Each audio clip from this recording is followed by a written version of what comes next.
থেকে খুব বেশি না, 50-60 কিলোমিটার দূরে হবে।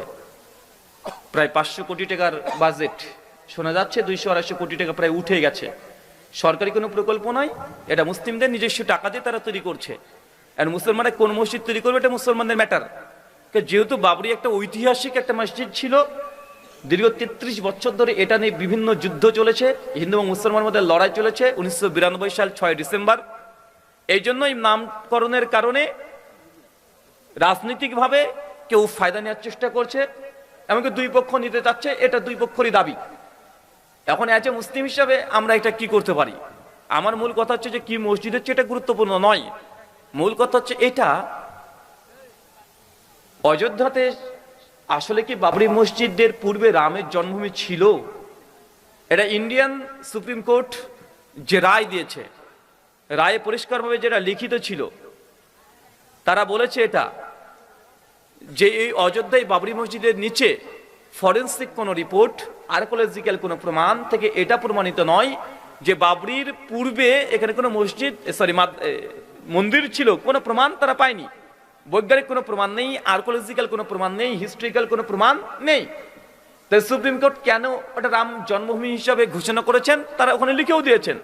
যেহেতু অধিকাংশ বিশ্বাসী যেখানে মন্দির ছিল তাদের বিশ্বাসকে সমর্থন করে সম্মান দেখিয়ে তারা এখানে মন্দির করার অনুমোদন দিয়েছিল, ওই জন্য বাবরিকে ভেঙে মন্দির নির্মাণ করা হয়েছে। আর বাবরি ওই রাম জন্মভূমির পাশেই ওখানে অনেক জমি দিয়েছে যেন ওখানে বাবরি মসজিদ তৈরি করা হয় বা মসজিদ তৈরি করে মুসলমান। তো মুসলমান জায়গাটাকে নিয়েছে কিন্তু কোনো প্রপার্টি ওখানে তৈরি করে নি। শোনা যায় ওখানে হসপিটাল, কলেজ, ইউনিভার্সিটি এগুলো করবে। এটা হচ্ছে সংক্ষিপ্ত ইতিহাস। কিন্তু মুর্শিদাবাদে নতুনভাবে বাবরি মসজিদ তৈরি হচ্ছে, আমার মনে হয় না ইন্ডিয়ান কোনো ল এটাতে বাধা দেয়। ইন্ডিয়ান সংবিধান article 25 section A and B এবং ভারতের সংবিধান আর্টিকেল 153 এবং 295 সবগুলো সংবিধানকে সামনে রাখলে বোঝা যায় যে কোনো ধর্মের অনুসারীরা তারা নিজস্ব কোনো প্রতিষ্ঠান তৈরি করতে পারবে, ধর্ম প্রতিষ্ঠান তৈরি করতে পারবে। আমাদের হাইকোর্ট যেটা তারাও রায় দিয়েছে যে বাবরি মসজিদ হোক, কারণ এখানে আপিল করা হয়েছিল যে বাবরি মসজিদ করতে দেওয়া যাবে না, অনেকে বিরোধিতা করেছিল। তো ভারতের হাইকোর্ট পারমিশন দিয়েছে যে করতে পারবে, কোনো সমস্যা নেই। তো দেশের সরকার যখন অনুমোদন দিয়েছে হাইকোর্ট, এখানে আমি আপনি কে? তাই নয় কি? এখন প্রশ্ন আসছে যে বাবরির নাম কেন দেবে? বাবরি নাম এই জন্য দিতে চাচ্ছে, যারা দিচ্ছে তাদের দাবি যেহেতু ওখানে বাবরি মসজিদ ছিল, এটা ভেঙে দিয়ে মন্দির তৈরি করা হয়েছে, তো 500 বছরের যে ইতিহাস এটাকে বিলুপ্ত করার চেষ্টা করা হচ্ছে। তার জন্য ওই স্মৃতিকে ধরে রাখার জন্য বাবরির নামটাকে ব্যবহার করা হয়েছে। মসজিদ তো আল্লাহর ঘর, কোনো ব্যক্তির নামে হয় না, কথা বুঝতে পারছেন? কিন্তু একটা নাম দিতে হয় যেন মসজিদের চিহ্নিতকরণ করার জন্য, এই জন্য বাবরি মসজিদ নামকরণ করা হয়েছে। তো এই নামকরণ করার কারণে অনেক রাজনৈতিক ইস্যু চলে আসছে, যেহেতু একটা বাবরির সঙ্গে তাদের সম্পর্ক একটু উথাল পাথাল। আমার প্রশ্ন আলাদা জায়গায়, আমার প্রশ্ন এটা যে আসলেই কি ওইখানে রামের জন্মভূমি ছিল? আমি যতটুকু দেখেছি ছিল না। একটা প্রশ্ন করব হিন্দু সনাতনী দাদাদের কাছে, আচ্ছা বাবরি মসজিদ কখন তৈরি করা হয়? ইতিহাস বলে 1527 থেকে 1532 এর মধ্যেই বাবরি মসজিদকে তৈরি করা হয়। প্রশ্ন 2, যদি এই সময়তে এই মসজিদ তৈরি করা হয়, তার আগে কি ছিল? রামের জন্মভূমি। দাবি কি রামের জন্মভূমিকে ভেঙে মসজিদ তৈরি করেছে। তাহলে রামের জন্মভূমিকে রাম মন্দির ভেঙেছে কত খ্রিস্টাব্দ হচ্ছে? ওই 527 থেকে 32 মধ্যেই। ভাঙার পরে তো মসজিদ তৈরি করতে হয়েছে। আচ্ছা, তার মানে 1530 মোটামুটি রামের মন্দির ভেঙে মুসলমান সম্রাট বাবর সে মসজিদ তৈরি করেছে, এটা হচ্ছে দাবি, ক্লেম তাদের। আমার জানা মতে ভারতবর্ষে এই সময়তে রামের জীবনী লিখছেন তুলসীদাসী মহারাজ। তার নাম হচ্ছে তুলসীদাসী রামায়ণ, রামচরিত মানস, মানে রামচন্দ্রের জীবনী রামায়ণ গ্রন্থ রচনা করা হচ্ছে। কত খ্রিস্টাব্দে লিখেছে? 1570 থেকে 1574, মানে বাবরি মসজিদ তৈরি হওয়ার প্রায় 30 থেকে 35 বছর পরে রচনা করা হচ্ছে। কি বই? রামায়ণ, তুলসীদাসী রামায়ণ। আমার প্রশ্ন, সত্যি যদি মুসলমানরা রামের মন্দির ভেঙে মসজিদ তৈরি করে, তাই তুলসীদাস মহারাজ তিনি রামের জীবনী লিখছেন, রাম ভক্ত তিনি, তিনি একটা শ্লোক, একটা চপাই, একটা মন্ত্র লিখবে না, ভূমিকাতে লিখবে না যে আমাদের প্রভু রামচন্দ্রের এখানে জন্মস্থান ছিল, এখানে রামের মন্দির ছিল, কিন্তু মুসলমান ক্ষমতায় এসে বাবর এসে মন্দিরকে ভেঙে মসজিদ তৈরি করেছে। লিখতেন কি লিখতেন না? কথা বলেন। খুব সহজ, কারণ রামের জীবনী লিখছে বাবরি মসজিদ হওয়ারও 30 বছর পরে। তাহলে সত্যি যদি এই ঘটনা যদি সত্যই হতো, তাহলে তুলসীদাসী মহারাজ তিনি কখন এটা মিস্টেক করতেন না। আরে রামায়ণের মধ্যে রাম কিভাবে জন্মগ্রহণ করেছে, সীতাকে কিভাবে হরণ করা হয়েছে, কিভাবে রাবণ তাকে তুলে নিয়ে চলে গেছে, কিভাবে সীতাকে বনবাসে পাঠানো হয়েছে, কিভাবে সীতার সতী তাকে অগ্নি পরীক্ষা দিতে হয়েছে, সবগুলো ঘটনা লেখা আছে। কিন্তু রামচন্দ্রের জন্মভূমি মন্দিরকে ভেঙে মুসলমান মন্দির মসজিদ তৈরি করছে, এটা লিখবে না তুলসীদাসী মহারাজ? এটা হতে পারে? হতে পারে না। খুব সহজ নিরপেক্ষ দৃষ্টিভঙ্গি নিয়ে দেখলে বোঝা যায় ওখানে আসলে রামের জন্মস্থান ছিলই না, আগে থেকে মসজিদই ছিল। 2, সেই সময় তো আমাদের পশ্চিম বাংলার মহান এক ব্যক্তিত্ব চৈতন্য মহাপ্রভু, সেই সময়ে 1535 খ্রিস্টাব্দে তিনি মৃত্যুবরণ করেছে। বাবরি মসজিদ কই সময় রচনা হচ্ছে? 1530, 27 থেকে 30। তো সেই সময়তেও যদি মুসলমানরা মন্দির ভেঙে মসজিদ তৈরি করত, তাহলে চৈতন্য মহাপ্রভু কি একটা কথা বলতেন না? একটা ইতিহাস লিখতেন না? চৈতন্য মহাপ্রভু কি কোনো আন্দোলন করতেন না? কিন্তু ভক্তি আন্দোলন করেছেন। তিনি পশ্চিমবাংলা থেকে শুরু করে পুরী পর্যন্ত, জগন্নাথ ধাম পর্যন্ত গেছে। জগন্নাথ ধামে গিয়ে চৈতন্য মহাপ্রভুজিকে হত্যা করেছে।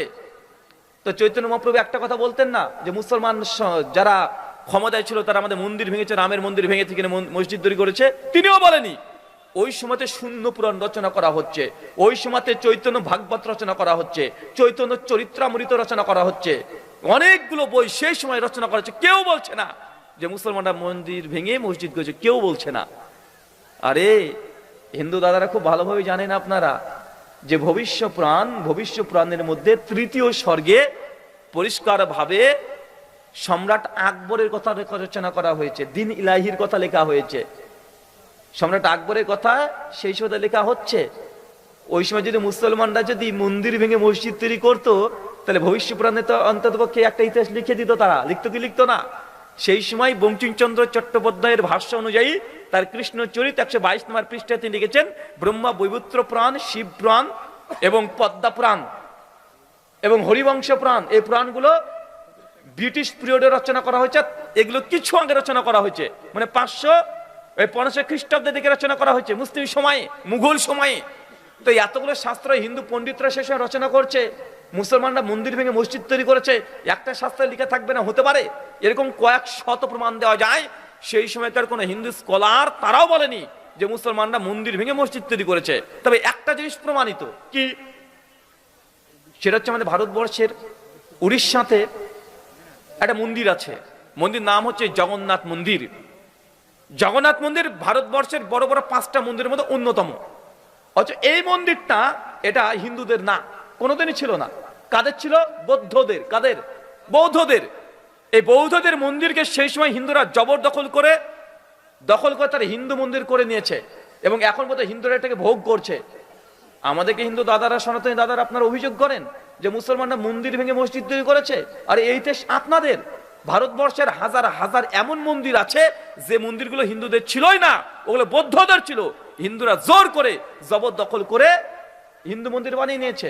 আচ্ছা, এই কথা বলে দিলাম, প্রমাণ চাইবেন অনেকে, একটা প্রমাণ দিই, কেন এগুলো স্পর্শকাতর বিষয়। আর এখন তো সোশ্যাল মিডিয়ার যুগ, টেকনোলজির যুগ, একটা প্রমাণ দিই। অনেকগুলো আছে। রাজা হর্ষ 1089 খ্রিস্টাব্দে ভারতে ইন্ডিয়ান হিস্ট্রি পড়ে নেবেন। পরিষ্কার রাজা হর্ষ কমপক্ষে কয়েক শত মন্দির ভেঙে দিয়েছে। হিন্দু মন্দির, হিন্দু রাজারা ভেঙেছে, অনেক প্রমাণ আছে। আচ্ছা দেখি,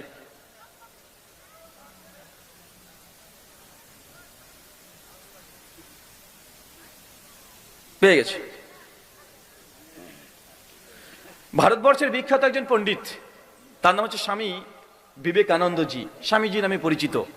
রামকৃষ্ণ মিশন ট্রাস্টে তিনি, রামকৃষ্ণ মিশন যারা আছে তারা ইনাকে বেশি ফলো করে, রামকৃষ্ণ পরমহংসদেব এবং স্বামীজিকে।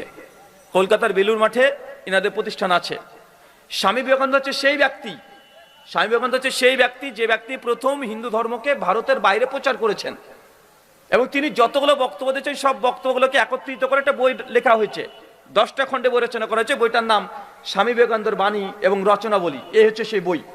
এই বইয়ের ৫ম খণ্ড ১৫৮ নম্বর পৃষ্ঠায় স্বামীজি একটা বইয়ের জবাব দিতে গিয়ে তিনি লিখছেন, কি লিখছেন আমি দেখাচ্ছি। লিখছেন, জগন্নাথ মন্দির একটি প্রাচীন বৌদ্ধ মন্দির। কি বলছেন? জগন্নাথ মন্দির একটি প্রাচীন বৌদ্ধ মন্দির।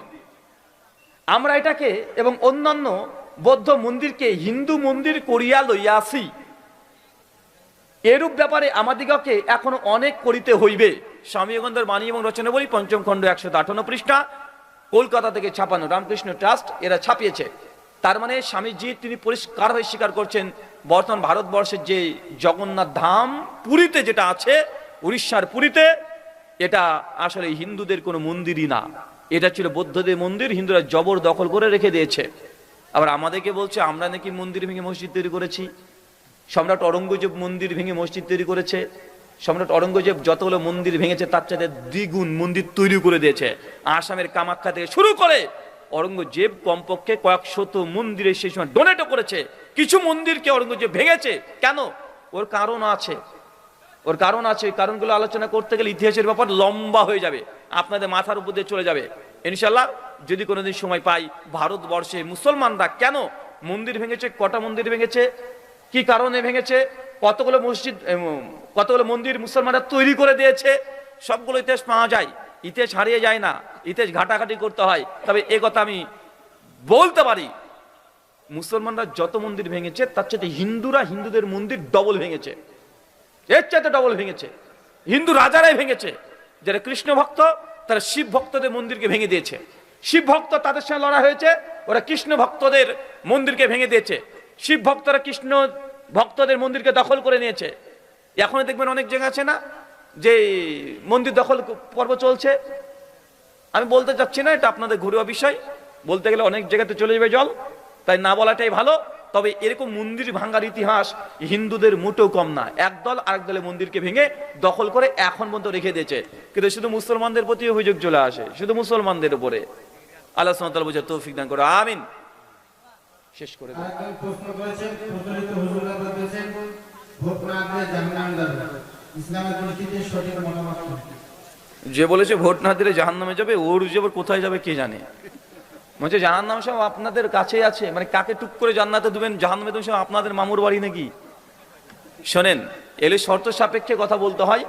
এ বিষয়ে বিস্তীর্ণ আলোচনা দেখার জন্য আমার ইউটিউবে আলোচনা আছে। ভোট আপনি কাকে দিবেন, কখন দিবেন, ভোট দেওয়া কখন জায়েজ হয়, ভোট দেওয়া কখন হারাম হয়, ভোট দেওয়া কখন শিরক হয়, এই পয়েন্টগুলো ইউটিউবে আলোচনা আছে, ওখান থেকে শুনে নেবেন। জি আচ্ছা, আপনাদের এখানে আবু বকর সিদ্দিক একটা মডেল মাদ্রাসা আছে, প্লে থেকে।